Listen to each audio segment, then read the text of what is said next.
Se estrenó como actriz nada menos que con Víctor Erice. Nos emocionó interpretando a una miliciana.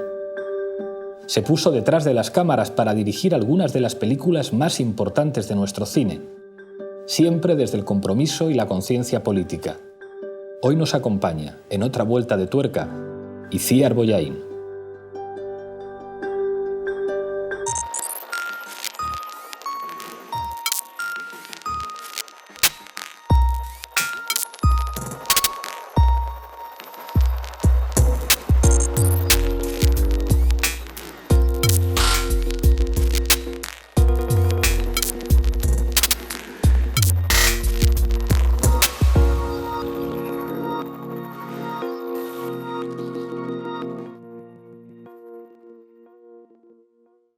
Naciste en el año 67, había que ver lo que era España en aquel entonces, pero yo sé que tú eras una niña muy especial porque creciste en una familia muy especial, de librepensadores, en un ambiente cultural muy particular. ¿Fue fácil ser niña para ti?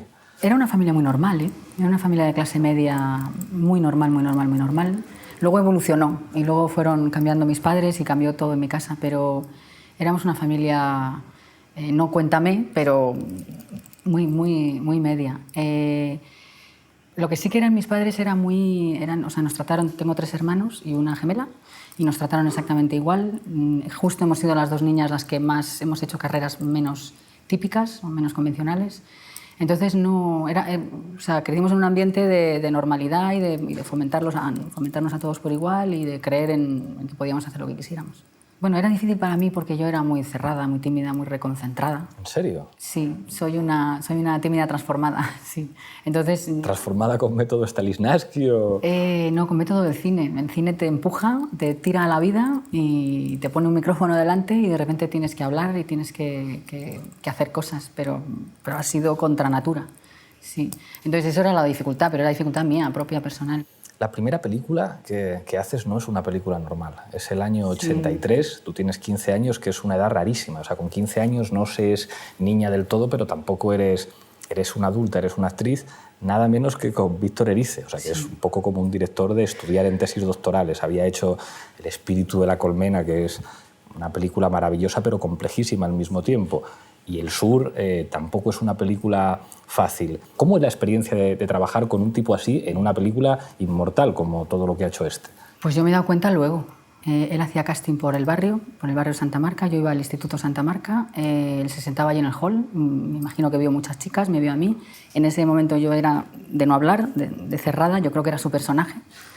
Y entonces pues me dijeron que me iban a hacer una prueba, me mandaron una secuencia, yo me la leí, me pareció muy bien y cuando llegué allí no me la había aprendido, porque nadie me había dicho que me la tenía que aprender. O sea, hasta ese punto estaba yo ignorante de lo que era. O sea, ¿tú no tenías formación como actriz antes de eso? No.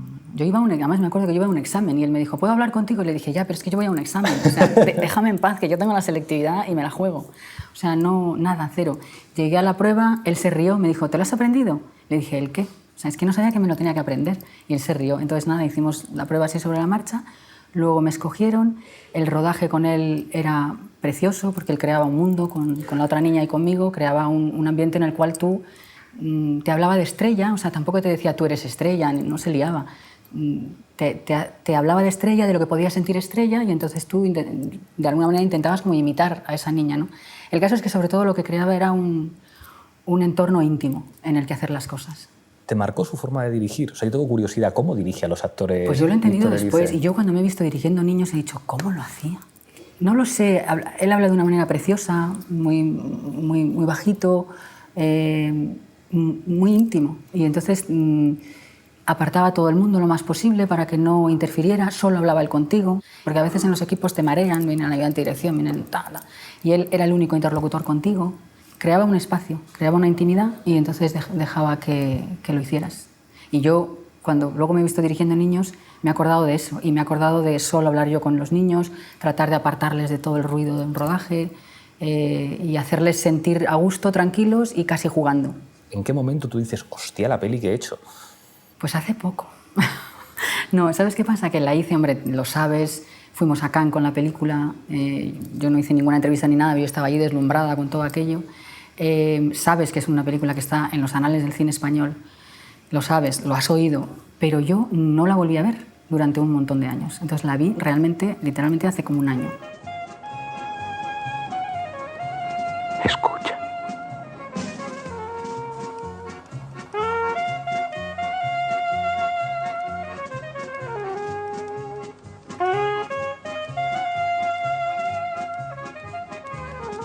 ¿Te acuerdas de ese paso doble?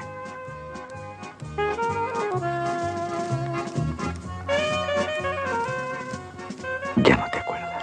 Claro, ya hay tanta distancia, ya no soy esa niña, ya está tan lejos que la pude ver como espectadora. Claro. Uf, me sobrecogió, me quedé. Es que es alucinante. Dije, pero qué película, qué intensidad. No paré de llorar viéndola y me di cuenta de la película que había hecho, de verdad, o sea, como espectadora. Porque me guardé ese tesoro de verla hace poco.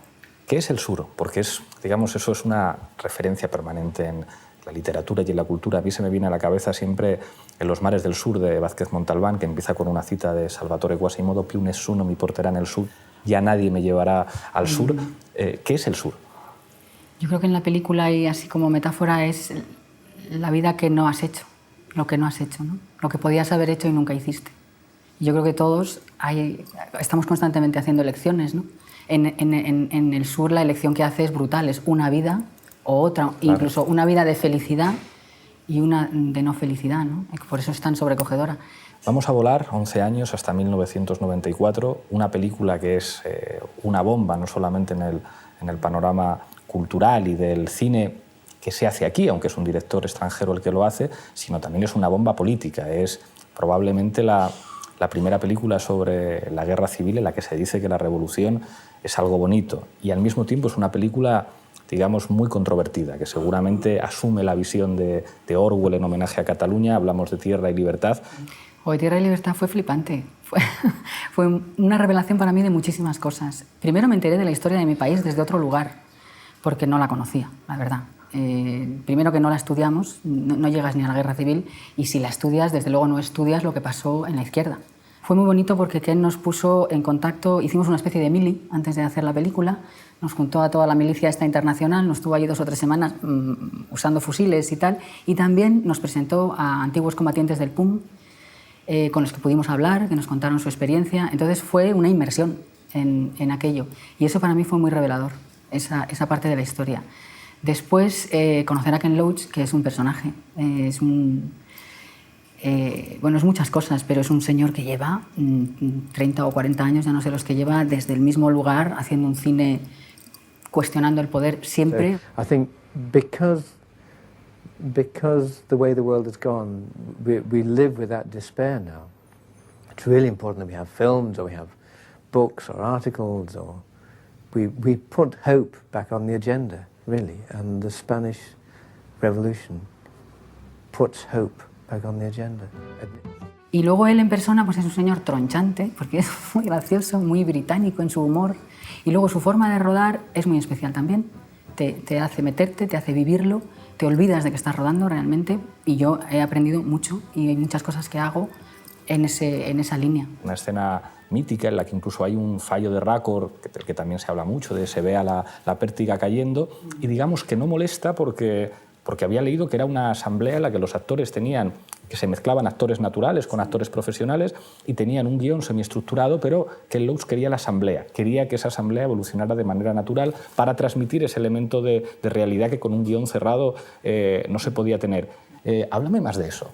Es muy fascinante. Mira, una cosa que hace es no te da el guión completo. Tú no sabes cómo acaba la película, te da las primeras páginas. Entonces, por ejemplo, cuando atacábamos un pueblo, claro, todo el mundo se esconde para que no le disparen, porque es que no te quieres ir a casa, pero no te quieres ir a casa de la película, obviamente, pero hay una cosa de, es que no sé cómo va a acabar esta batalla, porque no me ha dado el guión. Es que no sé si muere alguien o no muere alguien aquí, y lo normal es que alguien muera. Tú no sabes qué va a pasar mañana, yo tampoco.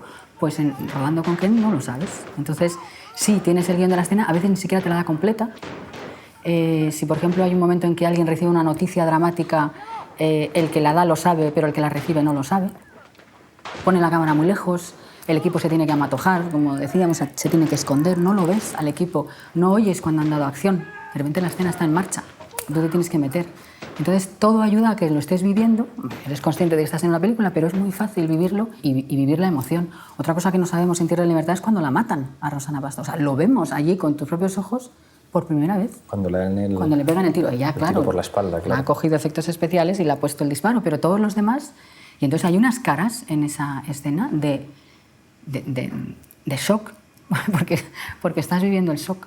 Digamos que generó un debate enorme. Es decir, por una parte dices, es la primera película que dice que la revolución es una cosa que está bien, es la primera película que supera una visión reconciliadora de la guerra civil que había hecho mucho daño en las políticas culturales del PSOE, en la que parecía que la película de izquierda sobre la guerra civil era la vaquilla. Es decir, bueno, pues en Italia tienen Novecento y nosotros nos tenemos que conformar con la vaquilla. O la versión de Trueba de Soldados de Salamina, de la novela de Cercas, que de nuevo vuelve a decir esto fue una desgracia que enfrentó a los españoles, una guerra entre hermanos. Y eso, digamos que de alguna manera plantea una deuda de España con el antifascismo y con la democracia, que seguramente Tierra y Libertad es la única que dice no, es decir, en esta guerra no había dos bandos con una situación equidistante, había unos que defendían la democracia vinculada a la revolución y otros que defendían el fascismo, pero al mismo tiempo parece que muchas veces es una película que habla de la guerra civil dentro del bando republicano, cuando habla de mayo del 37, ¿no? Esa escena en Barcelona. ¿Cómo recibisteis los actores, además como tan vinculados a la película, por lo que me cuentas, digamos, ese debate que sale de Tierra y Libertad?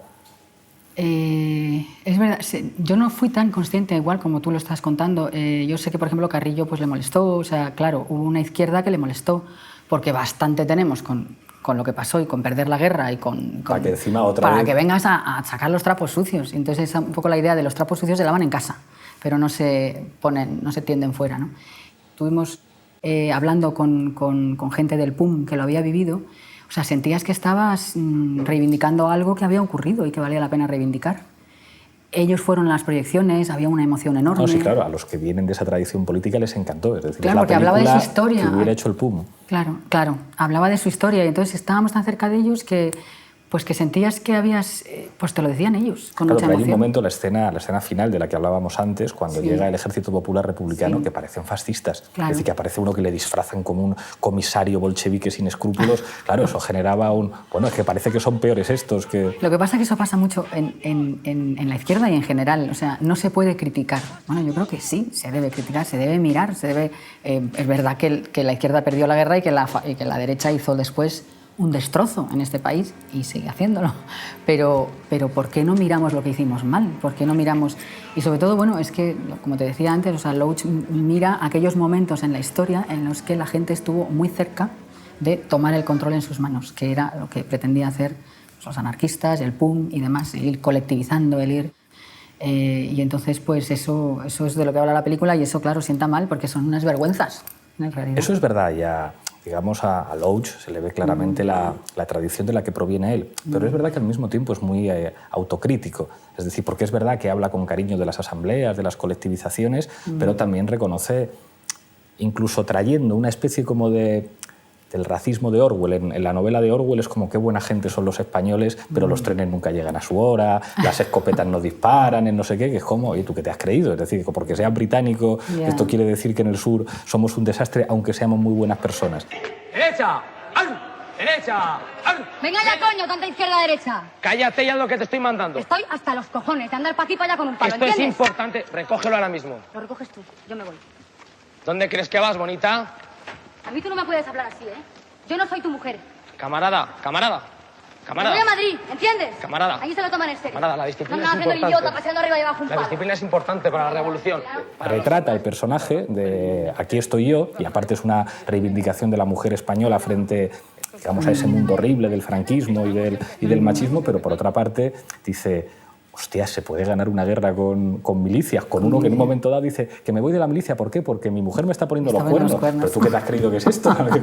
Esa escena es muy bonita también, sí. Hombre, claro, es que cada uno trae su mochila y Ken Loach tiene su tradición, tiene su mirada, no deja de ser un señor inglés, hablando de algo que ocurrió aquí, no deja de ser. A mí me parece que tiene su parte buena y su parte menos buena o menos... Bueno, hay una percepción... Él tiene, desde luego, una mirada sobre la clase trabajadora siempre muy benévola. No lo puede evitar. No hay nada objetivo, y mucho menos en cine. Claro. Cada uno mira desde su experiencia, ¿no? ¿Cómo era ese personaje? Bueno, Maite es muy curioso. En esa película solo había un personaje femenino, que es el que interpreta Rosana Pastor. Entonces yo hice pruebas para la película, que eran también muy pintorescas. Toda la forma de trabajo de Ken es muy muy poco convencional, eran improvisaciones. Y entonces él decidió que sería Rosana la protagonista, porque le encajaba más, era más el tipo de todo que estaba buscando, pero no quiso perderme, o sea, no quiso dejar que yo no estuviera en la peli. Entonces no tenía personaje y transformó uno masculino en uno femenino. Y entonces nació Maite, que no existía, que es muy bonito.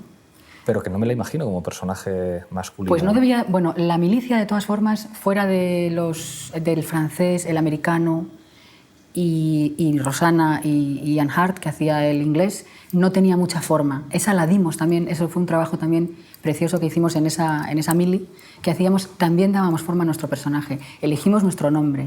Él me pidió que eligiera mi biografía como personaje. ¿Quién podía ser yo?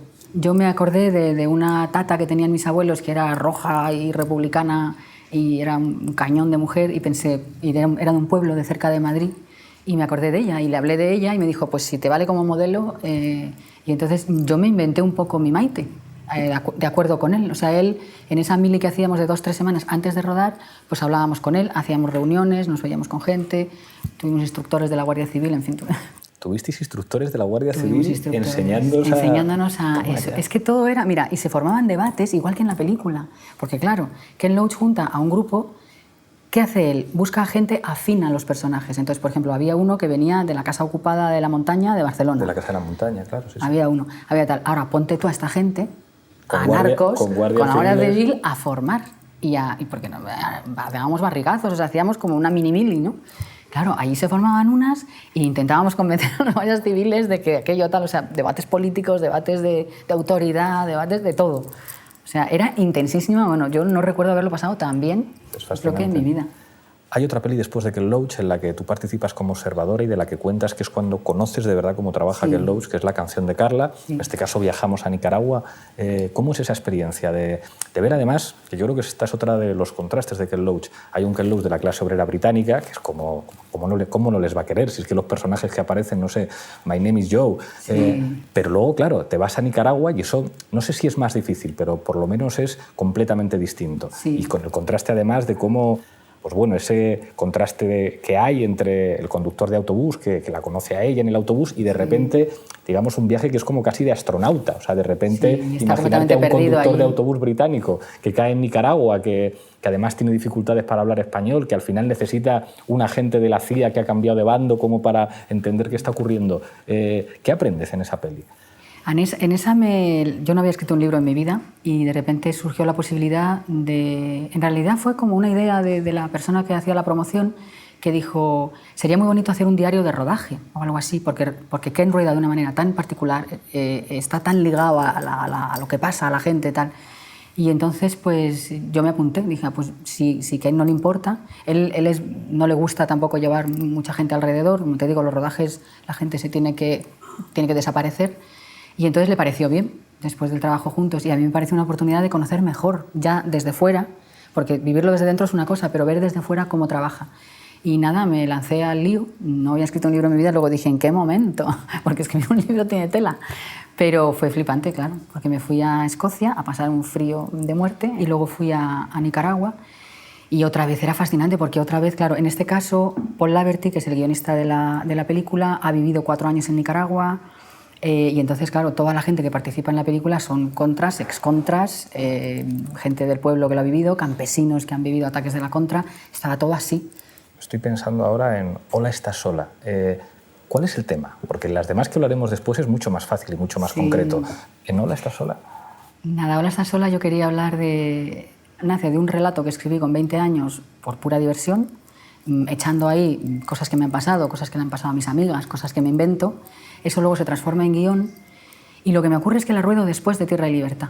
Y entonces le pasa una cosa a ese guión, que es, después de trabajar con Ken Loach, miro diferente mi película y me hago preguntas terrenales sobre mis personajes que no me había hecho. Y es, ¿y estas chicas cuánto ganan?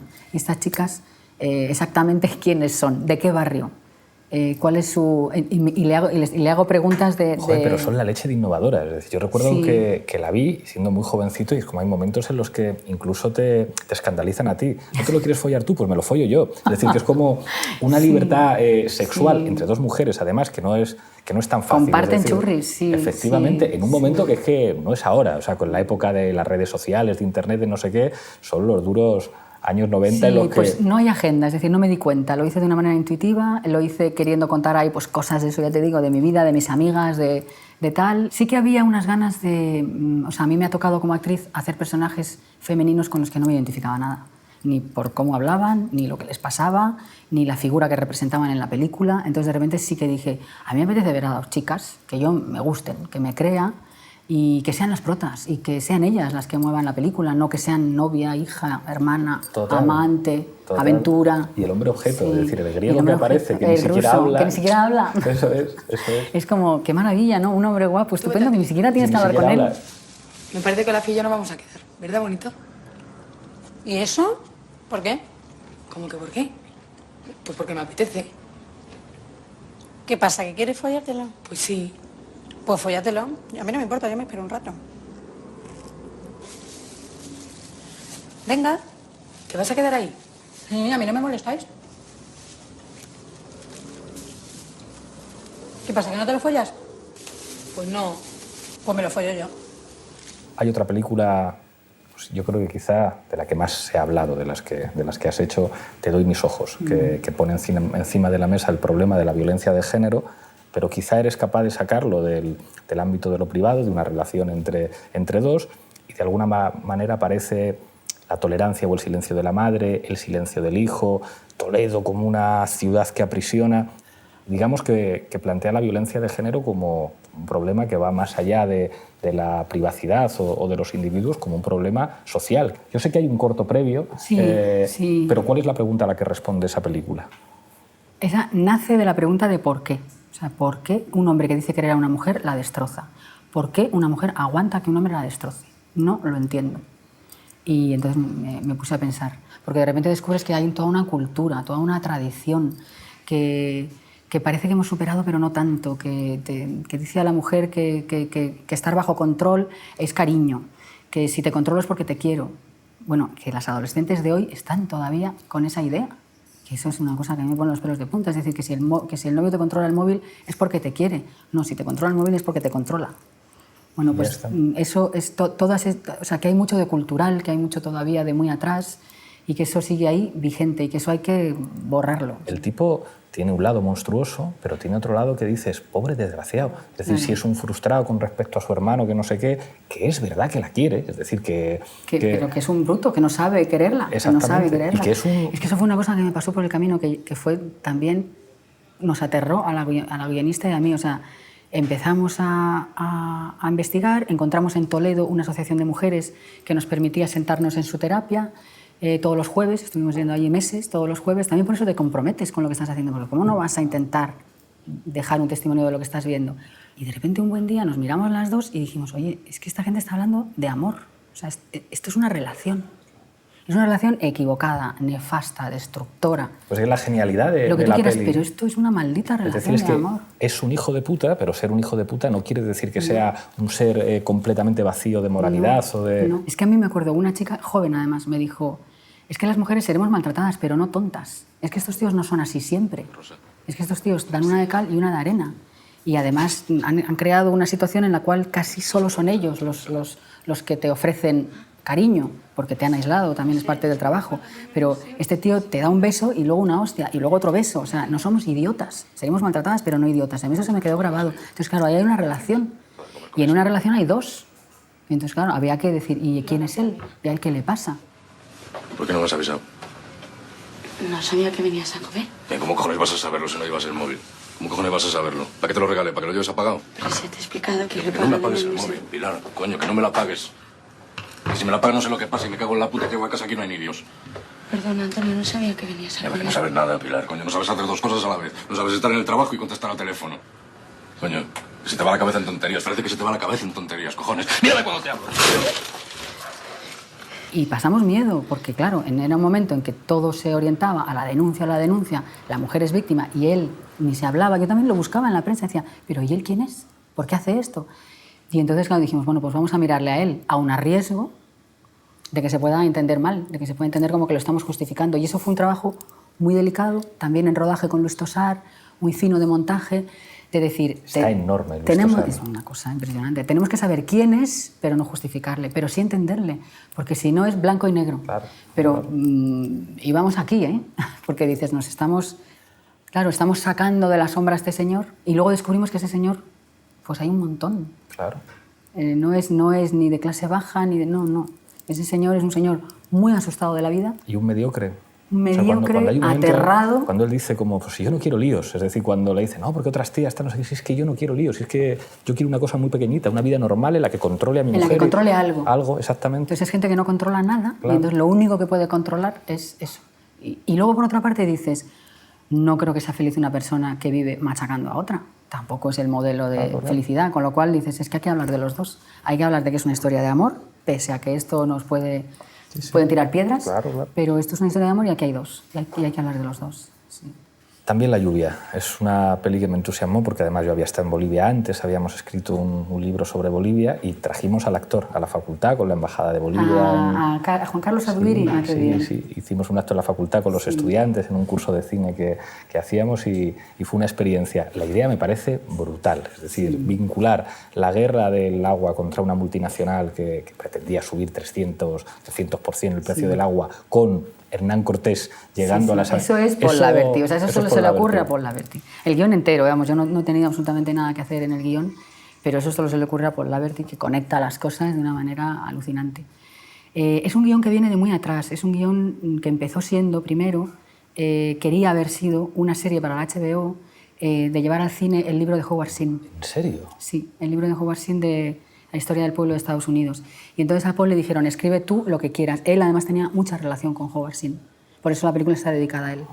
Entonces Paul eligió Colón, a pesar de que en la historia del pueblo de Estados Unidos es una página. Claro. Pero a Paul le fascinaba porque le parece que el principio de lo que tenemos hoy, del neoliberalismo, de tantas cosas, arrancan con Colón.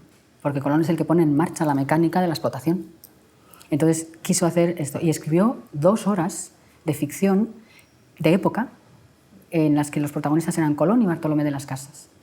Un tocho de guión maravilloso, con debates que había también sobre si son hombres. Ese guión se llamaba ¿No son hombres?, que es lo que se pregunta Bartolomé de las Casas. Y que es un debate teológico, claro, sobre la condición teológico humana. que estaba en Valladolid, que se dio. Sí. Esas escenas estaba todo.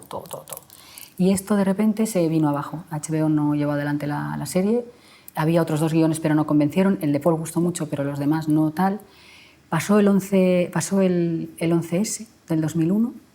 Paul sospecha que también de repente la HBO dijo no estamos para tirar mitos, ni héroes nacionales. Cualquiera se mete con Estados Unidos ahora. Vamos a dejarlo tranquilo, lo de los héroes nacionales no es momento. Y entonces la cosa no salió. Y entonces Paul se quedó con los derechos del guión, siguió trabajando y entonces empezó a darle una vuelta más diciendo, bueno, ¿cómo puedo traer esto más al presente? Porque hay una cosa de la época que no deja de estar lejos. No deja de ser difícil traer a hoy. O sea, tenemos muchas películas de época, pero si eres una persona que quiere conectarlo con hoy, como es Paul, quería encontrar la manera de hacer alguna conexión. Y de repente dio con la guerra del agua de Bolivia y él hizo pin y dijo, el oro de hoy es el agua y el oro de ayer es el oro. Y entonces lo conectó. Y la manera de conectar las dos cosas, que a ver cómo pones eso junto, era el vehículo del rodaje. A Paul no le interesa cómo se hace cine y se ve en la película porque ni se ve. A Paul el rodaje en sí mismo no le interesa. Lo que le interesaba era encontrar un vehículo para juntar las dos cosas. De paso, le da un poco de cera también a los del cine, pero no era ese el tema. El tema era hacer un paralelismo entre una cosa y otra. Pero eso también es genial, porque digamos la figura del productor y de un productor trabajando en un país de la periferia, claro, eso hay que verlo.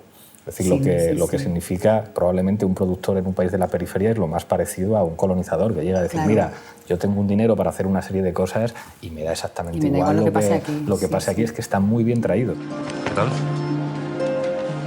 ¿De verdad tenían que llenar estas cosas con polvo de oro? Sí, parece que sí. Oye, Daniel, el otro día te vi en la manifestación con la policía y yo es que no sé si tú te das cuenta, pero es que si te pasa algo estamos jodidos. O sea, sin ti no podemos acabar la película. ¿Tú no podrías mantenerte un poquito al margen de todo esto? Son 3 semanas. Te quiero preguntar por Flores de otro mundo. Es una película que a mí me me fascinó. La trabajé con una profesora de cine que tuve, con Mons Iglesias, para hablar de la cuestión del género y estudiar el feminismo a partir de esa película. Vuelve a plantearse, digamos, esa dicotomía entre la mujer que es fundamentalmente una madre y la mujer que quiere ser libre. ¿Cuál es la pregunta de esta peli? A mí ahí es que vi un documental o un reportaje. Vi un reportaje un día en televisión y era una colombiana con un acento caribeño y una exuberancia espectacular, con unas botas de goma hasta las rodillas en el páramo castellano. Yo he venido aquí, pues no sé qué. Y yo me la quedo mirando y digo, ¿y esta? ¿Cómo ha llegado aquí? ¿Qué se ha encontrado? ¿Qué ha dejado fuera? ¿Qué ha dejado lejos? ¿Cómo lo lleva? Y me puse a investigar. Entonces, eso lo ligué con otra noticia que salió en el año 85-86 de lo de las caravanas de solteros. Claro. Que eso dio la vuelta al mundo. Eso salió hasta... ¿Qué país tú? Sí, pues... y entonces lo ligué y dije, ¿irán estas mujeres a las caravanas de solteros? Y sí, también iban. Y entonces me fui a una caravana de solteros disfrazada. Ah, existen eso de... O sea, ¿Cómo siguen que sí existiendo? existen? Ahora, a día de hoy no lo sé. Cuando yo hice la investigación, sí. O sea, empezaron en el año 85, lo copiaron en muchos pueblos.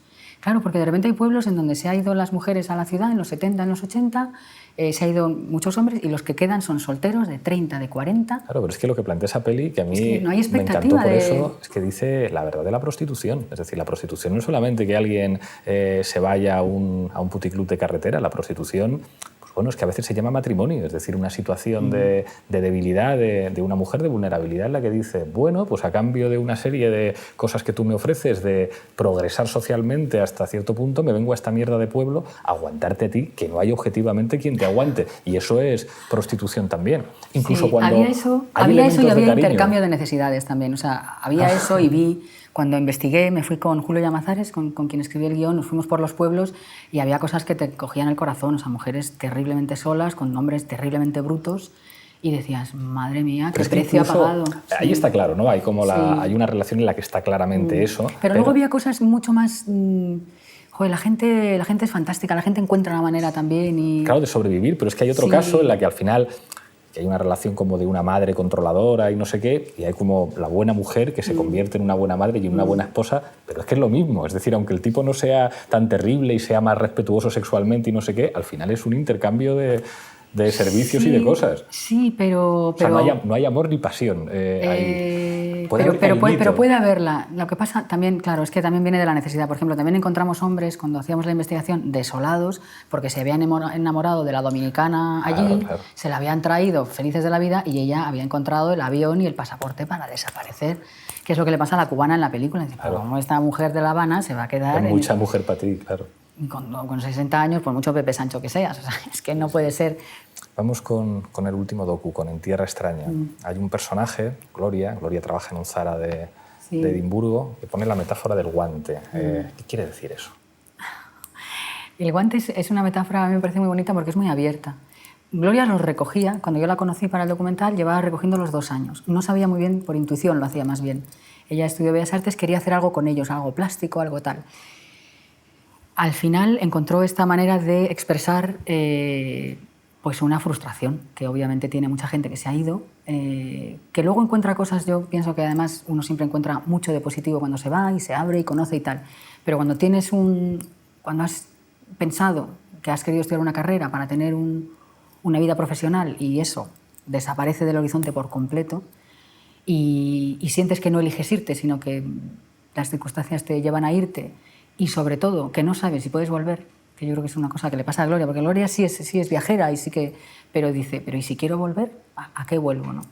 Entonces encontró en el guante una manera de expresar pues, todas estas cosas. Lo formaron con su colectivo de artistas, empezaron a darle forma, pero es muy bonito porque el guante, por ejemplo, hay gente que lo identifica con la protección, con el calor.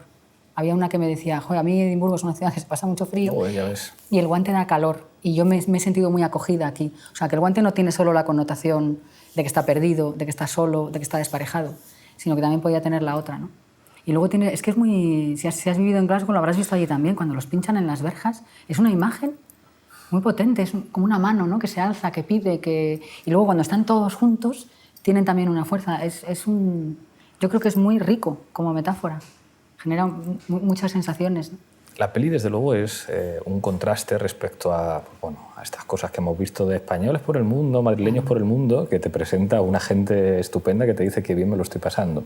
Y ahí digamos que dais la vuelta al guante o al calcetín y decir, no. Es decir, aquí hay mucha gente que está porque no le queda más remedio. ¿Cómo ha sido el trabajo de investigación o el trabajo de búsqueda para encontrar esos perfiles, esa gente? Yo empecé con otra idea de documental que era más bien seguir a 5 o 6 personas a lo largo de un año en su día a día. Luego me pasó que la gente vive su día a día y coge la maleta y se va de la ciudad y se va de tu documental. Entonces eso me pasó en un par de ocasiones. Luego también descubrí que el día a día en una ciudad como Edimburgo tampoco tiene tanto dramatismo, tantos elementos dramáticos como necesitas en un documental. O sea, necesitas que haya historia, que pasen cosas, entonces tampoco pasa tanto. Y entonces una de esos personajes a los que seguía era Gloria y entonces, bueno, en ese año hablé con mucha gente, vi a mucha gente, pero al encontrar a Gloria y al contarme Gloria que se iba a marchar de la ciudad en poco y que quería hacer una acción, que quería hacer algo, que quería expresar, yo la había entrevistado ya varias veces, me había expresado esa frustración, esa sensación, pues yo la animé y le dije, pues antes de irte, ¿por qué no haces algo? Y entonces empezó a elaborarlo y dio con esta acción. Y en el fondo el casting del documental es un autocasting, o sea, aparece en el documental quien ha querido aparecer. Yo luego he seleccionado, vinieron 100 personas. No somos jóvenes aventureros, nada por el estilo, somos emigrantes.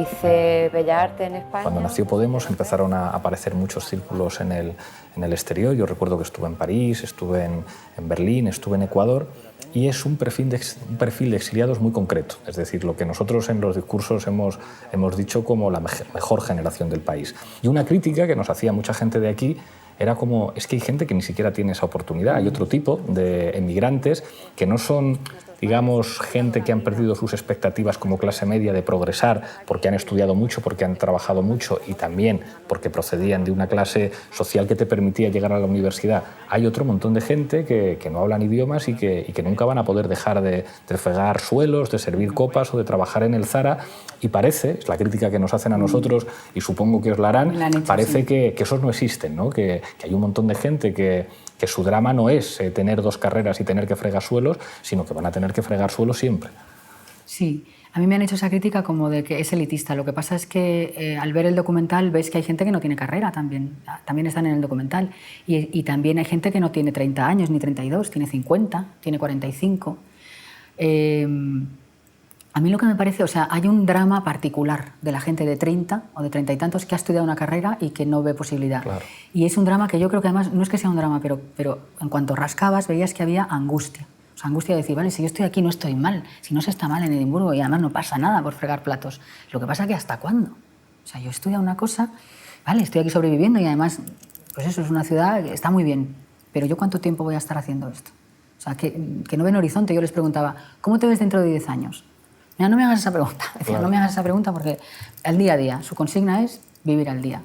Entonces, ellos tienen ese drama particular, pero yo lo que descubrí cuando empecé a preguntar a toda esta gente que vino, yo decidí preguntarles no por qué estás en Edimburgo, porque sé que me vas a decir para aprender inglés, sino por qué no estás en España.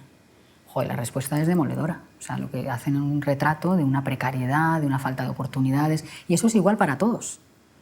Con más drama, si quieres, para el que ha estudiado, porque ha pensado que va a poder desarrollarse profesionalmente, pero igualmente para el que friega, porque una cosa que dicen todos, o casi todos, es la sensación de que no se les valora.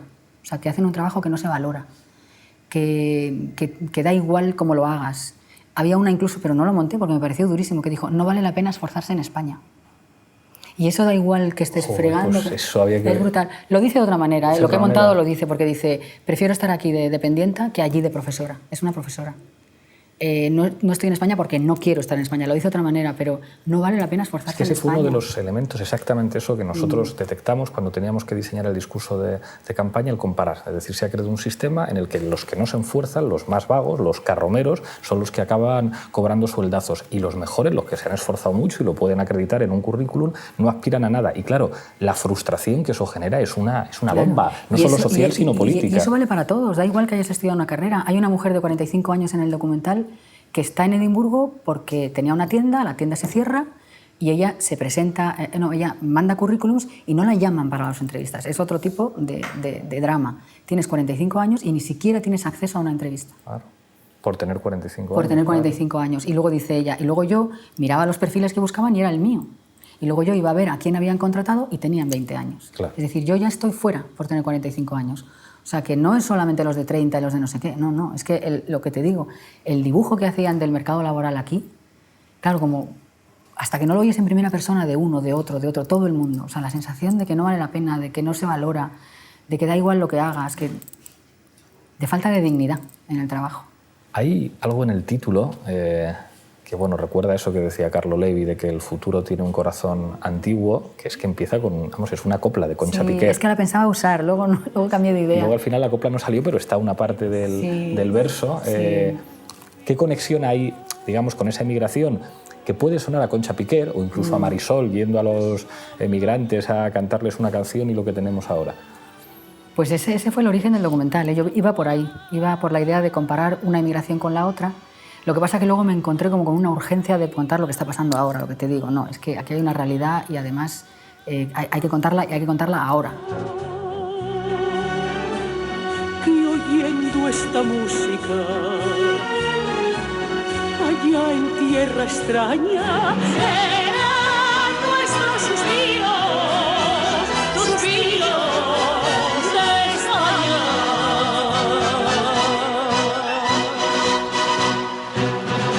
Hay una cosa curiosa y es que ellos se sienten como aquellos, y lo dicen en el documental. ¿Por qué? Porque están haciendo trabajos no cualificados.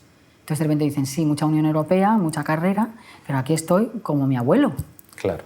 Como el abuelo de Gloria, ¿no? que sale en el documental cagándose claro, lo todo. que significa eso además para una generación. Sí. Es decir, porque se supone que el orgullo de tu abuelo, el orgullo de tus padres es que tu nivel de vida ya ha podido ser mejor. Yo tuve que emigrar, yo me tuve que ir, yo me tuve que esforzar mucho para que mi nieto... Entonces, claro, para un abuelo ver a su nieto, ¿y qué tal, hijo, en Edimburgo? Pues nada, aquí fregando suelos. Claro, claro. Entonces, yo creo que hay muchas, no sé, hay cosas iguales que yo encontré, por ejemplo, la nostalgia.